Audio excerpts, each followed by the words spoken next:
சொன்னாள். நான் தண்ணீர் பந்தலில் நின்றிருந்தேன், அவள் தாகம் என்று சொன்னாள்.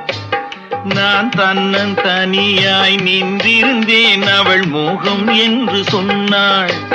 நான் தன்னன் தனியாய் நின்றிருந்தேன், அவள் மோகம் என்று சொன்னாள். நான் தண்ணீர் பந்தலில் நின்றிருந்தேன், அவள் தாகம் என்று சொன்னாள். நான் தன்னன் தனியாய் நின்றிருந்தேன், அவள் மோகம் என்று சொன்னாள்.